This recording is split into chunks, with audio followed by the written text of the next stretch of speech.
Atlanta today. Build Up Network. We are trying to aim to be a central hub for the city of Atlanta. Any real estate professionals, commercial real estate professionals, and that's everybody involved in our board. That touches a different component of a CRE deal.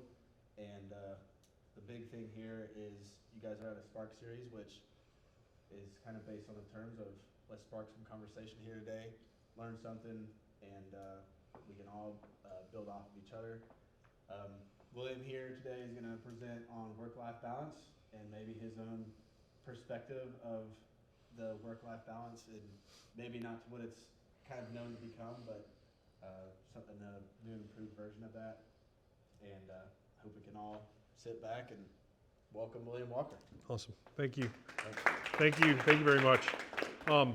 First and foremost, I want to thank Austin so much for inviting me to come here and speak and for hosting me today.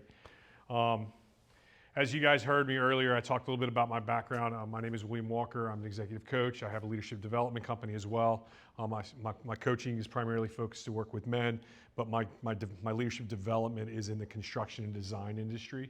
I really want to come alongside their emerging and key leaders and help them develop the soft skills that they need to kind of step into those board meetings and how to communicate better. I mean, I was a victim of the guy who was really good at his job and got promoted into a position that I needed to be the other side.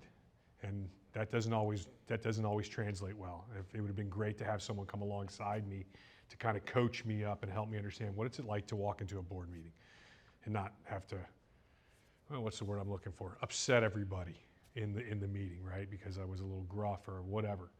Just being aware of my presence in it. And so that's where I focused a lot of my work as well. Today we're going to be talking about aligning our life, like building balance in our lives. How many of you ever really felt stuck? Right? In the bushes, in the weeds, just the chaos of it. I think I was having lunch with the guy yesterday. He's like, I just feel like I can never get ahead. Right? And it's real. Like, even I feel that way. We were talking about it a minute ago. I make my long list in my book of everything I need to do and how am I going to get that done this week, right? Well, what we're going to go through today is going to help you identify these things and help you build out a framework on how to use that and actually apply that into your life. Am I getting too far out? No, you're good. All right, good to go. And really kind of build out a framework for you to be able to put this into play into your life, into your work, into your relationships, because they're all the same. We try to tell ourselves that, hey, I'm going to separate my work and my life.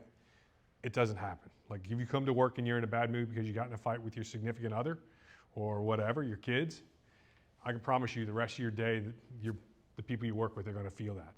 And so how do we align our priorities? How do we understand what our values are? And how do we live those out in the actions that we take and the decisions that we make throughout the day?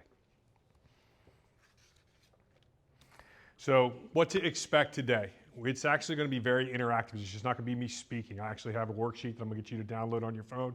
I know Austin told me to print some out, but I totally forgot to print them out. So good thing we got a downloadable version. It's just simple, easy thing. But we're going to walk through, hey, defining some values. What are yours? We're going to spend some time going, okay, hey, what are some priorities in the three key areas of our lives? Personal, professional, and relational. Then we're going to talk about how do we align the actions to each one of those areas that you want to step into, each one of those priorities, and how do you actually step into that? And then we're going to build in and we're going to talk about how do I create a rhythm in my life that's going to allow me to have balance. Because there's really no such thing as balance. I mean, think about balancing is think about you're standing on a board on a barrel, right? You're still going back and forth. Or if you're standing on a surfboard, I like to surf, so surfboard's a natural one. You're constantly making adjustments. You're having to do something a little bit different to make adjustments to recalibrate and move into it. And so we're going to talk about how to take these things, which are the engine behind finding balance, and then building a rhythm with those that allows you to stay aligned and keep moving forward. Questions, thoughts? So why does this matter? Because we all know, or we should know, if we don't make a decision about what those things are, the world will. Our boss will, our spouse will, our friends will, our phone will, our emails will, our social networks will, or social media, whatever. They're going to be the ones that make that decision for you. And only you get to decide, because when we're outside of this area, what? We're exhausted and we're feeling unfulfilled. I mean, I feel good about my job and I want to feel good about what I did today. I want to know that I had an impact on the lives that I got to interact with. I want them to feel that I was there and present for them. And if I'm so busy doing things that aren't necessarily aligned with my values and my priorities, then those people will never feel that. I may be able to check some boxes, but I still got to go home. And I'm not going to pick on you, bro, but I'm a little bit. He was telling me last night he was working really, really late and he fell asleep on his couch with his computer on him. Like when we're outside of that space, that's what happens. We work so hard that we swing to the other side and we don't really rest. We actually find ourselves in places where we're falling asleep on the couch. And that's not good. So, values. For me, values are the key to all of this, right? These are the whys behind why we want to do things. These are the things that are the guardrails when we make decisions. They're the filter, the sieve that we dump our decisions through. And when they catch on them, we realize, hey, I don't really need to do this because it's not going to allow me to be the person that I want to be. It's not going to allow me to have the impact in the way I want to have an impact for the people that are in my life. And that's what being a leader is all about, right? It's about having people that are going to follow you. And well, if I'm not bringing value to their life, then they're not going to follow me. I'm going to turn around and I'm just going to be me by myself. And so how do we identify these things and why these things matter? It's asking that question, how do I want people to feel when they interact with me?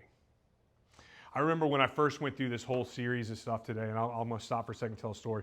I was executive chef of The Hound in downtown Auburn, one of the hottest restaurants. Sunday brunch, I always had 100 people standing outside before we opened. It always blew my mind. I'm like, it's breakfast, people. It's brunch. Whatever, man. I mean, I guess you would have that line at Waffle House if they served mimosas, right? Exactly. But it just, anyway, I was there and it was great, and successful-wise, my business, or the business for me, was doing great. But I came home one night and my wife's like, hey, this isn't gonna work. Like, something's gotta change. You're not home, and when you're home, you're a zombie. You're checked out. I'm like, what are you talking about? Things are great.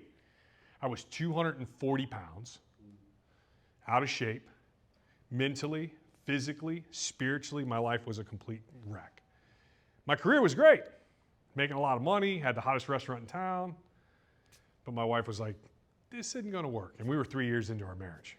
And so I got married, 6 months later, took the job as executive chef. 3 years later, she was like, this isn't gonna work. But what I quickly realized is that the things that were the most valuable to me, and not necessarily my family, but how I interacted with the people, weren't aligned with the priorities that I had in my life. And so my coach, who I still work with to this day, walked me through this and started, hey man, what's important to you? And he started unpacking I started unpacking my values and realizing what those were. For me, there's 3 that I really live by: intentional, authentic, and humble. And I define them differently than most people would define them because they're my words and I don't care what anybody else thinks. Like, it's about my behavior and how I want people to feel with me. I'm going to be intentional. You're going to know that I value you by the energy that I give you when I come to meet with you. I'm going to look you in the eye. I'm going to be intentional about that time with you. I'm going to be authentic. You're going to get the real me. And if you don't like it, I'm sorry, but it's just who I am. Anytime I try to do anything outside of that, I might as well go over to a cinder block wall and start pounding my head into it because it's just work. And humble for me is not about taking a lower space, but it's about remembering where I came from and what I came through to get to where I'm at today. And it allows me to have empathy and understanding for the people that I interact with, and I want that. And when I looked at my life, I wasn't being any of those things. I was not being intentional with my wife and my marriage, a priority of mine. I wasn't being real to who I was, someone who said, hey, I'm a good Christian man, or hey, I'm someone who takes care of themselves. I wasn't being real. The only thing I was doing was grinding every day. Like I said, I was doing good at it, making plenty of money, had a successful restaurant. The rest of my life was in shambles. It was out of balance. And so real quick, this is a QR code. If you guys want to, you can scan this. It'll pull up a quick worksheet, and we're really going to walk through this today. and allow you to kind of build a personal map in real time for yourself. We're going to define our values. We're going to identify at least one priority in each one of those areas that we talked about earlier. And then we're going to talk about an action step that we can take. And I believe that when you walk through this process, because I know it's been impactful and it has allowed me to do it, then you will be able to go, okay, hey, that's what I need to do next. And when we stay in that vein, all of a sudden, it's easier to get balanced. Is it worth? Oh, did you? Oh, thank you. You're awesome. Thank you so much. Or if you have a notebook, you can write it in because all the questions will be up on the board. Acoustical. I'm sorry? Acoustical version. Get a notepad. Hey, look, I live in a notepad. I've got 2 green ones in my notebook. One's my personal journal and one's my work journal. Where anytime I'm on a call, like if you went through it, you'd see where I had Austin's name highlighted from our calls, or Matt's name from our calls, or whoever I'm talking with, or client, or anybody I work with, or just prospective client. So what I want you to do, once you've gotten this opened up, is I want you to think about, hey, what are 3 to 5 core values? Now I'm going to challenge you here. A lot of people you'll see, when you walk into a building, you'll see these 5 to 10 values up on a wall, and they're things that are important to them, but they're aspirational for them. They're not the things that you actually, hey, before I make a decision, I run this decision through this filter. A lot of times you do it and you don't even realize it. And for me, I'm able to always learn. When I'm doing something and it's more work than it should be, that usually means I'm not aligned with one of my values. It's not gonna check the boxes. And so I know what's gonna come down the pipe when that thing's out of alignment. I'm gonna end up being out of balance in other areas of my life. And so I had to step back and reflect and spend some time going, okay, hey, where is this? And this is what we're gonna talk about today in creating a rhythm. So how do I wanna experience people is a great question to ask. Here's a quick cheat sheet for you guys to think about some different words. Trust me, I got a much bigger list. But if you think about it, hey, I want people to know that I've got courage and I'm courageous. You know, well, when you interact with your family, or when you make a decision that's a big deal that you've got to land, right? Are those people going to know that I'm courageous and I'm taking some chances here and stepping into this? Is it going to allow me to do this? Is it going to empathy? Is the decision I make about doing this thing or interacting with this person, am I going to be able to show them empathy? Am I going to be able to experience, are they going to be able to experience that and know that I actually understand that the struggle that they're having with the building that they're trying to build and trying to stay in budget, or the piece of property they're trying to find to lease, right? Or a legal issue they may be having, right? Whatever that is, if empathy is one of those things. And so I would like, if you guys got a second, you think about it, any questions? And then think about what's that? How are you filtering it? When you say it runs through that filter, are you saying they match these 5 words that you're picking out? Yeah, so when you think about a decision that you're going to make, so a perfect example, and you'll see it later, like my health is very important to me. And my priority, my health is a big priority, right? And so it aligns with my ability to be intentional. I'm going to be intentional about taking care of myself and make sure that I'm healthy, because my health has an impact on my family, which is important to me. It's a value of mine. So it's personal and relational, right? It's. How come you didn't put it up there then? Because that was my number 1 pick. It was just because I said it. That's And why. I go, he doesn't have health or self-care up there. Well, no. So health and self-care is not a value. It's a priority. Priority. All right. It's a priority. It is not my value. It aligns with my value, which is intentional. So I'm going to be intentional about making sure I take care of myself. I'm going to be authentic. I'm going to do it in a way that aligns with who I am and how I think. And it also keeps me humble. Ain't nothing more humble than getting underneath the barbell. God, I hate pulling my phone up. But there's a quote about some guy. He's like, nothing can humble a man more than just going and lifting weights, something to that nature. And it's like, it really shows you where your true strengths are, right? It just kind of brings you back to this point of going, oh, but it's a great place to grow and learn because we are stepping into this place that's uncomfortable. So I use those 3 values, as you said, to make a decision of, hey, why, how, and then, so I've said, these are my values, this is my priority, health, I'm taking care of myself, I'm taking care of my family. So what action step am I going to take? Work out 150 minutes a week, 30 minutes a day. And so the 3 of those align, and if I do that, then I can now go back and go, okay, hey, this is why I'm making it a priority in my life. The reason we feel out of balance is because the priorities in our lives are not really our priorities, or the things that are keeping us busy, that are taking up time on our calendar, are things that are important, or they're urgent, they're not important. I think the quote is, I have 2 problems in my life. It's that the urgent is always important, but the important is never urgent. That's a good one.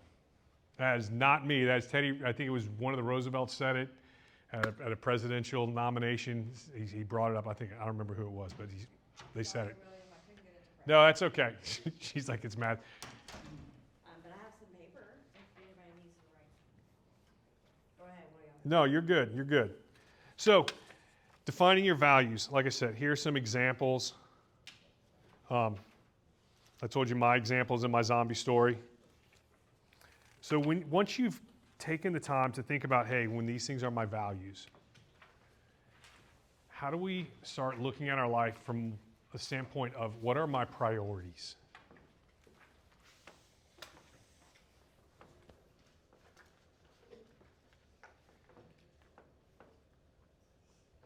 So y'all guys want to go back?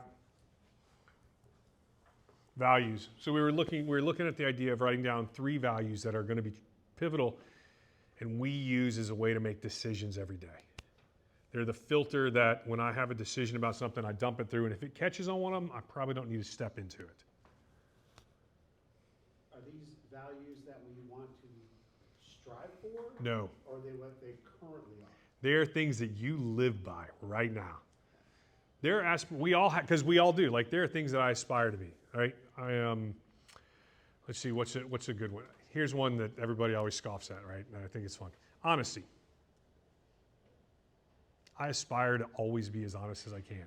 But you know what? There's going to be a day, and I know it's going to happen, where I'm going to go a little bit on the outside of that line. Because life happens. It's not that I'm not an honest person. I'm not going to steal from you. I'm not going to use you in a bad way. But I always challenge somebody when they go, well, honesty is important. I'm like, well, do you ever lie? And they go, well, and I'm like, so is it something you were aspiring to do on a regular basis, right? And so maybe there's a different word. It's integrity. Okay. Let's define what integrity means for you. It means always, for most people, they usually get the answer, it means just doing the right thing even when somebody's not looking. I'm like, all right. And so it's just kind of finding and understanding that word. I had students last year, 2 students last year, that they chose family as their values.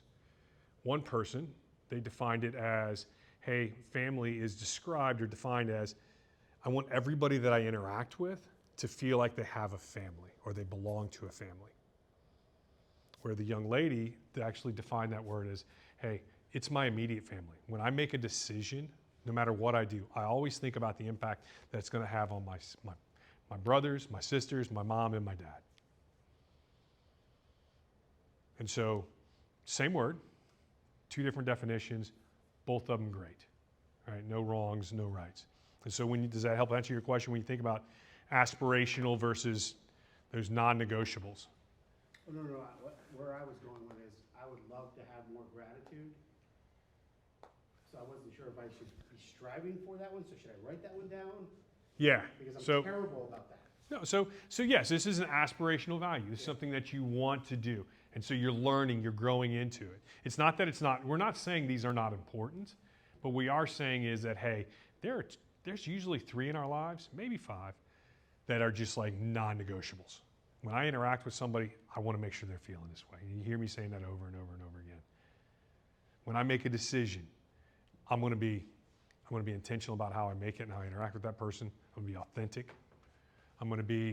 It's going to bring joy, and I want to bring joy to other people's lives, right? Not that I don't want joy, but joy is just not my thing. I mean, I like joy. She's really nice. No, just kidding. And so, yeah, those values will align with those priorities, and it's the why we do those things. Next is really thinking about our priorities. So this is why we do it. This is what we want to do, right? Because wherever we focus, energy comes. Whatever we give water to, we water a plant, it grows. Right? If we don't water a plant, it's not going to work. And so, how do we define what are those priorities in our lives, in our personal life, in our professional life, in our relational life? You know, hey, I want a promotion in my professional life, right? I want a retirement. Okay, great. Whatever that is. What's that priority that you want? I want to start my own business. That's what I did last year. I quit my job and started this business. I've been coaching now for 5 years. And about a year ago, my wife's like, you need to make a decision because doing 2 jobs is not working. So I was like, all right, fine, we'll go all in. And so I started coaching full time a year ago. Well, a year and a half ago now. Relational. How do I want my relationships, the people that I interact with, my wife, my kids, my friend group, my sphere of influence, right? And then personally, me. The place we don't think about a lot. How am I taking care of me? Where do I want to grow?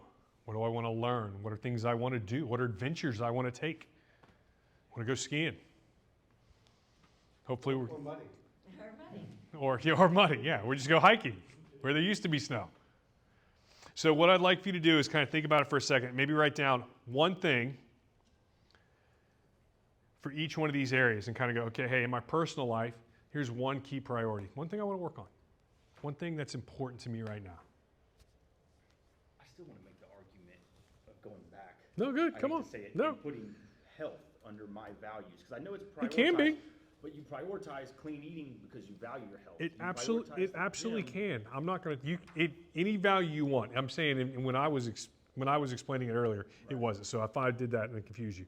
So if health is a priority to you, then Yeah, everything. If you take care of yourself, though, everything else I feel like will fall in line. Like, so let me ask you a question. How would you define health?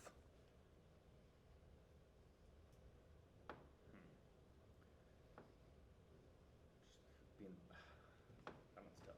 All right. That one's tough. That's why it's always the question. It's like write the word down. All the words are great, but define it. Just trying to be the best person you can, because I feel like even when I worked for the architecture firm, it's long hours, a lot of deadlines, people are skipping meals, you're working late, you're coming in early, but it's like, well, I value myself and my time, and it's like, well, if you skip those meals, you're not going to be as productive, you're not going to be as efficient, if you take that time for yourself, don't work through lunch, take your lunch, go walk around for a little bit, go to the gym, eat clean, and then when you come back, you're going to be more productive, more efficient. It's all going to fall in line. And so if you were to define health, what I heard, and y'all tell me if I'm hearing wrong, because I think everybody else probably heard it, it's being the best version of myself. That's how you define that. Correct. Cool. Correct. Awesome. That's a good value. It is. Like, it's solid. And it's like now, so the last part of that is, hey, when you make decisions in the 3 key areas we talked about, my personal and professional and my relational life, are you running it through that? I believe so. Yes. Okay, Yes, you cool. have to. Because he's not skipping his lunch. Okay, Right, yeah, yeah. so cool. Yeah, and that's what I'm saying. So now when you start making these decisions, like we're not trying to figure out, hey, do I need to take a break? Yeah, I need to take a break because I need to go get some fresh air. Like, I get it. I do most of my interactions with my clients are online because most of them are not in Auburn. And so if I don't get off a Zoom call and go outside and get a walk, my wife has been very clear that it needs to be on my calendar. About 10:30 in the afternoon, I try to go out. I have a garage gym, cold plunge. I go outside, work out. I try to do all that in about my hour and a half, right? And get a lot of sunlight, except when it's really cold. Then I leave the garage closed. But if I don't have that, it's not going to help me. And so I have to be intentional, and I have to be real about my training, and once again, humble. So not necessarily health for me, but health is a priority in that space for me. For you, health is the value, and so you'll make your decisions based on that value. Does that make sense? No, that makes sense. Cool. That makes complete sense. Good. But most people always put their job first or their career first or this or that. It's like kind of like, well, jobs come and go. You know, you can get a different job tomorrow. You know, you got one life, you got to live it. You know, everyone, you know, wants to sleep 2 hours a night for a large corporation. It's like, no, that's my health. That's me. You know, I don't agree with that. No, agree, man. Hey, and look, I get it. Like architecture, like my buddy Tom Rhodes used to tell me that the joke was that the pilots used to use the tower at Georgia Tech as the way to see their way to the airport because it was always on, filled with architecture students working 24 hours a day, 7 days a week. The lights are always on, yes.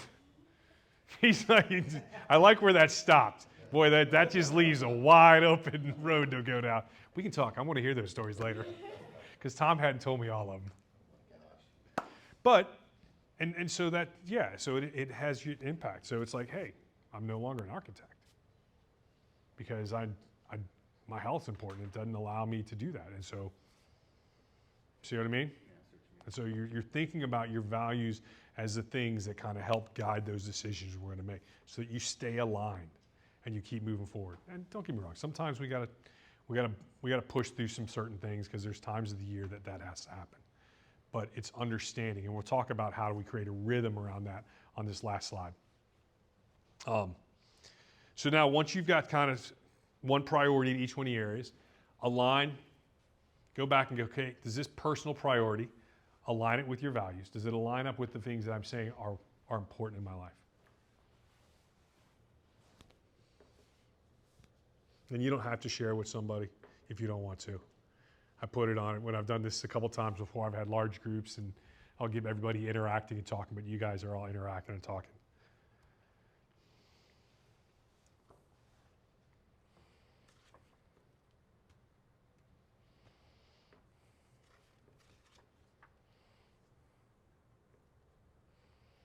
So now alignment of your value and priority to your action step. When we have this, we've been able to identify, hey, what's important and why it's important, right? But without it, implementation becomes useless because we try to apply and we try to implement what we're going to do. We don't know why we're doing it, or we don't even know what we're doing. You know, I mean, how many remembers the days when you were like, I don't even know what I don't know? Or some of you younger guys are like, man, I know what I don't know, right? You're looking for guys like. What are you trying to say? Why are you looking at me? I wrapped myself into. Get out of here. Hey, man, with a little more experience to kind of come alongside you and go, hey, you know, how do I implement this? How do I put this into place? How do I move forward? We remember that. We all do. Yeah, I'm picking on you. You're old, just like me. It's okay. Embrace it. But you look good. He just started a new job. Yeah. Hey, you just started a new job. You look good, man. And he climbed mountain, which one? Kilimanjaro. Did you really? It is on my short list. Kenya is on my list, hopefully for next year or this year. Kenya, Mount Kenya. It's the second highest. Yes. That's where I spend a lot of time. I was in Nairobi twice last year, so I go to Africa a couple times a year. But anyway, that's a totally different story. Yeah, definitely. So thank you. So here's when we start going, okay, hey, I understand why things are important. I understand what is important, right? My priority. Now it's like, hey, what am I going to do? How am I going to do that? And this is the big question, because this is the thing that's going to really kind of help us make that step and go, okay, well, if I do this thing consistently, then it should move me forward. And because I know it's important, why it's important, and I know, and I've made it a priority, I know what it is, then now I know how to put it on my calendar. I know how to make a decision about how I'm going to take that next step in my career, right? And it's not going to be filled up with the busyness of stuff, all the urgent stuff that gets put into our calendar, which half the time it's not, right? A lot of times urgent stuff, believe it, the urgent, not important stuff are stuff that we delegate. That's the secret. Got to give it away. Yeah, I know. We're going to talk about release in a minute. So, you know, when you have clarity, we can build momentum and start actually moving forward. Examples. My priority is my health. My values all align with that. And so I made a simple action step of, hey, I want to do 150 minutes of activity per week. That's easy. That's 30 minutes, 5 days a week. That should be easy to put on our calendars. And I'm actually moving forward. And when we do that, because we've made the right decisions, we know why we've made the right decisions, we can create accountability with the people that care about us, people that are in our lives, and hopefully maybe a coach or whatever, maybe your wife, maybe a good friend, or just a group of guys that you're like, hey man, let's do this. Let's work towards, because we're all feeling this. None of us are special enough to have it all figured out. Trust me, I've got to do the same thing all the time, making sure that I'm moving forward. Or, hey, maybe my career, I want an advancement. And so I want to make sure I'm pursuing a job that's going to allow me to be intentional with the people I interact, that it's going to allow me to be who I am, and it's going to keep me in a place where I always remember what I've come through to get to where I'm at. So I can be humble. So, hey, I'm going to take one training course per quarter. I actually had a client do this one a year ago. He got promoted at the end of the year. This was actually his, and I just put my values in it. He was like, hey man, this is what we're going to do. I was like, all right, cool. Let's pick out the courses and line them up. He had the conversation with his boss, said, hey, look, this is where I'm going. This is what I want to do. His boss was like, sounds good. Make this tweak to it. Next thing I know, a year later, he's calling me up going, hey, bro, they just gave me the promotion. I'm like, nice. But it aligned with the things that were important to him. They aligned with what he wanted to get and what he wanted to achieve.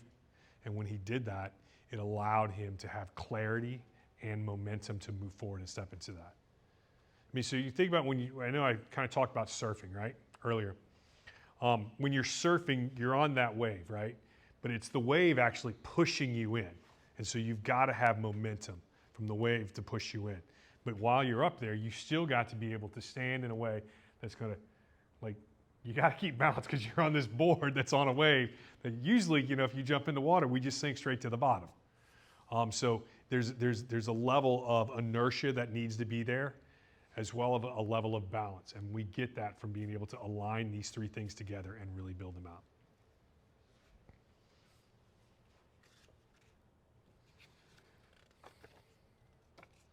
So now I want you to take a moment and just think about, hey, each one of those priorities that you wrote down, what's one single action step that you feel you could take?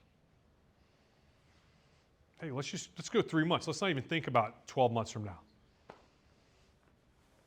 What's one action step that you could take over the next 3 months or next 8 weeks that would move you closer to that?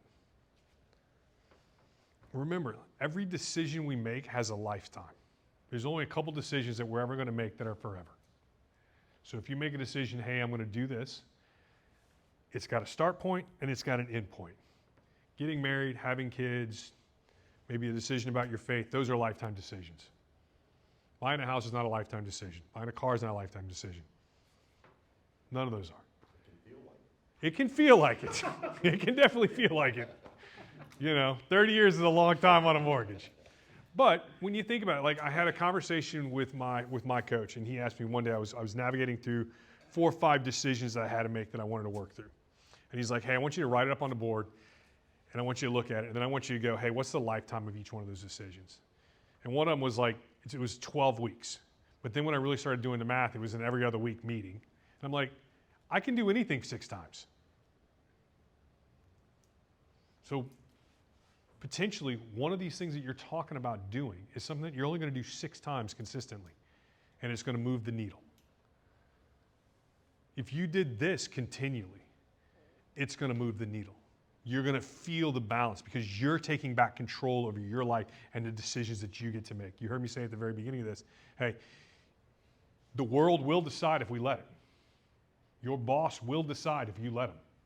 And I'm not saying that he doesn't have some say and doesn't have some weight, but I mean, I've had to do it. I've put it in practice before. It takes some time. When I worked at the university, I had a list. I had a boss at the university. He was a visionary. Always a visionary. God help him. Love him to death.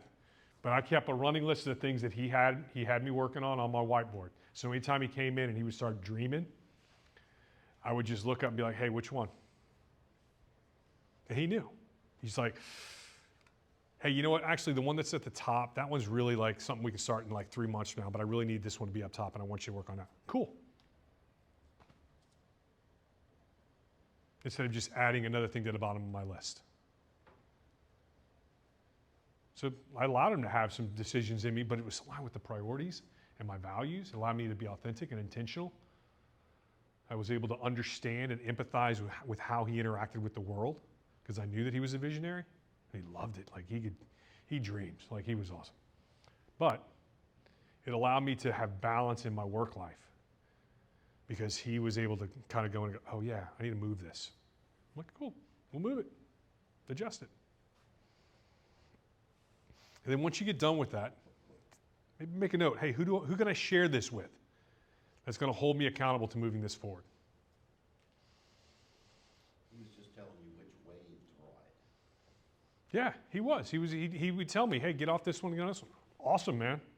Because if he didn't, I would go in a meeting with him and I'd walk out and I'd have 4 more waves that I've got to ride and I'm already riding one. And so, yeah, my life is complete chaos. I'm out of balance. It's not aligned at all. I know it seems hard, but believe it or not, your leadership will appreciate that. They'll want to be honest with you because they're feeling the same thing. Trust me, they got a list in their office. 5 minutes. All right, cool. 5 minutes. Good to go. So how do we take this and turn this into a process that allows us to go from surviving to thriving? This is what I call the pendulum. This is the rest and reflection. This is where all the work comes. We're going to forward up just a little bit. This is about building a rhythm and finding balance. All right? So rest. This is time dedicated to play, reflection, and recharging, right?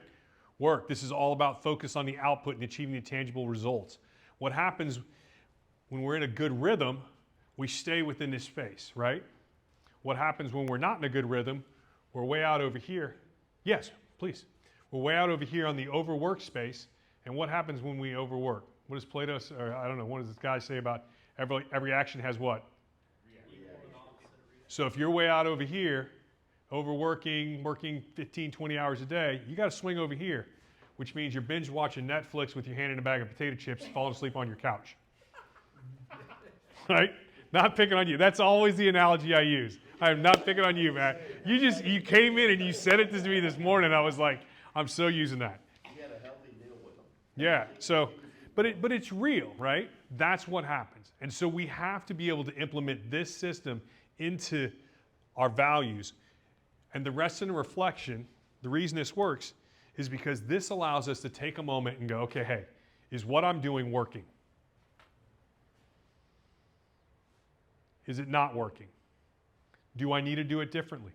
What's confusing about it?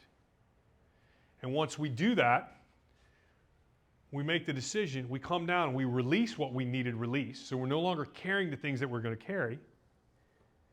And then we recalibrate. So we go, okay, hey, I'm not going to do that anymore.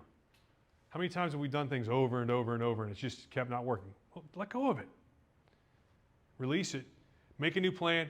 The goal is still the same. The result is still the same. The priority hasn't changed. We're just saying, hey, this. And this is where you get your rhythm of going, okay, hey, look, every 8 weeks I'm going to sit down, I'm going to look at this and go, is what I'm doing getting me towards that priority? If it is, great. Double down, keep doing it for another 8 weeks. If it's not, let it go. Pick something else up that's going to move towards that, that's going to align with your values, it's going to align with the priority that you've identified, and make the difference. This is really the engine behind the whole thing. You've got to know what those things are on the front side, but this engine right here, the ability to make time to rest and reflect, and it will allow you to release, recalibrate, and then ultimately step into a place of work. Because we want to be working from a place of rest and not resting from a place of work. Last thing, moving forward, take a look at your schedule. You'll see on the worksheet when you look at it. I'll get everybody's email and I'll email it to you so you can look at the worksheet on your own. Look at your routines. Make whatever changes you need to make. And then definitely, as the wise Mike Tyson said, we all have a plan until we get punched in the face. Challenges are coming. Life's going to happen. think about what those things are going to look like and step into them. You may be able to step around them. You may just have to navigate through them. And then find someone to help hold you accountable to all those things. Because this is not about perfection, but it is about the direction that we want to move. All right. Well, thank you guys so much for your time today. Thank you again to Austin for letting me be here. Thank you, William. Um, That was awesome. Thank you. I hope that you all have a clear vision and a little more conviction about how to kind of build some balance in your life. So thanks. Appreciate it. And if you want, you can set up a meeting with me and we'll talk this through. Thank you, everybody, for attending. Some things to look forward to is next month we have Finance 101 with David Kaplan. And then in April, we have Electrical Utilities 101 with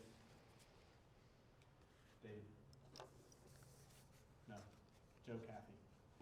And next month also, we're doing a 5K with community assistance. And it's a philanthropy effort, trying to get as much people to attend as possible. And if you want to run in a 5K, jump underneath the Build Up Network umbrella, and we'll see how much money we can raise for them. It's a good community, and one of the components they do with commercial real estate is they help acclimate people to new career paths. So there's people all in our industry that are involved with educating those people to get more professional level jobs. That's it. Awesome. Thanks, guys. Thank you. Thank you. Thanks, brother. Appreciate it.